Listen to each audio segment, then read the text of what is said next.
আমরা কিন্তু এখনো খেপে যাই নাই। এই নাসিরউদ্দিন পাটোয়ারি, এই যে একটা লোক এই ধরনের বক্তব্য দিয়ে যাচ্ছে, মির্জা আব্বাসের মতো লোক তার বিরুদ্ধে নির্বাচন করছে, ভালো কথা, নির্বাচন করবেন কিভাবে?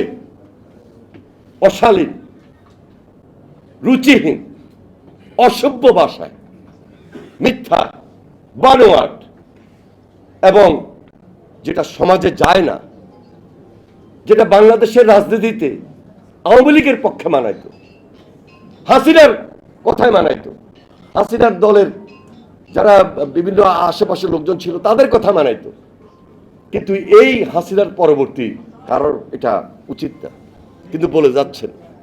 এবং এখন পর্যন্ত যেভাবে বলছেন, বলে যাচ্ছেন, এবং বিশেষ করে জিয়া পরিবারের বিরুদ্ধে মাননীয় প্রধানমন্ত্রীকে টার্গেট করে কথা বলছেন, প্রতিবাদের ভাষা অব্যাহত রেখেছি, সুশীল ভাষায়, ভদ্র ভাষায়, কিন্তু আমাদের সংগঠন, আমাদের প্রজন্ম, আমাদের নেতৃত্ব, আমরা যারা ছাত্র রাজনীতি করে এখানে এসেছি, আমরা যদি কয়েকজনের মুখ খুলি তাহলে এই ইয়াং জেনারেশন, আমি মনে করি আমি তাদের সঙ্গে যেভাবে কাজ করেছি সেই ছাত্র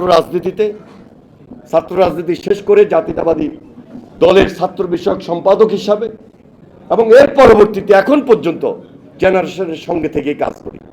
আমরা যদি খুব বেশি উদাত্ত আহ্বান জানাই, স্বাভাবিক কারণেই আপনি একটু বিপদগ্রস্ত হয়ে যেতে পারেন,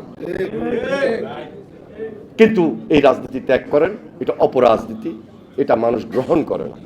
এই নাসিরউদ্দিন পাটোয়ারি, আমার মনে হয় আমার দলের মধ্যে যদি এই ধরনের কথা কেউ বলতো, আমি আমাদের মাননীয় প্রধানমন্ত্রীকে সরাসরি বলতাম,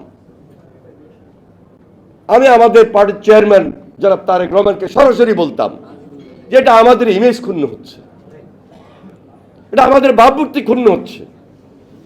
বিএনপি একটা উদারপন্থী গণতান্ত্রিক দল, বিএনপি একটা সাধারণ মানুষের দল, মাটি মানুষের দল। জিয়া রহমান তাই করেছেন, বেগম খালেদা জিয়া তাই করেছিলেন। এই দলের কোনো মুখপাত্র বা কোনো নেতা তার চরিত্রের মধ্যে, তার কথার মধ্যে এই ধরনের কথা থাকবে, বাক্য থাকবে, এটা আমরা অ্যালাউ করতাম না, আমাদের পার্টি অ্যালাউ করতো না, সে যেই হোক। হ্যাঁ, আমি বললাম না যে আমরা সবাই যে খুব ভালো কাজ করতেছি তা না, তবে আমাদের চেষ্টা আর যিনি নেতৃত্ব দিচ্ছেন তার মহৎ উদ্যোগ রয়েছে, তার নেতৃত্বে কাজ করি। কেউ অন্যায় করব, সঙ্গে সঙ্গে তিনি খবর দিচ্ছেন, তিনি সতর্ক করে দিচ্ছেন। কিন্তু আপনাদের পার্টির মধ্যে নতুন পার্টি দিয়েছে, শালীনতা নিয়ে আসতে হবে, রাজনীতি পক্ষে থাকবে, বিপক্ষে থাকবে, কিন্তু সেটা গঠনমূলক থাকতে হবে, ভাষা ঠিক থাকতে হবে। করণীয় কি? সবাই মিলে তো আমার মনে হয় যদি একটা ঐক্যবদ্ধ জায়গায় আসতে পারি, মত ভিন্ন হতে পারে, পথ ভিন্ন হতে পারে, কিন্তু ঐক্যটা দেশের প্রয়োজনে, আর ঐক্যটা ফ্যাসিস্টের বিরুদ্ধে।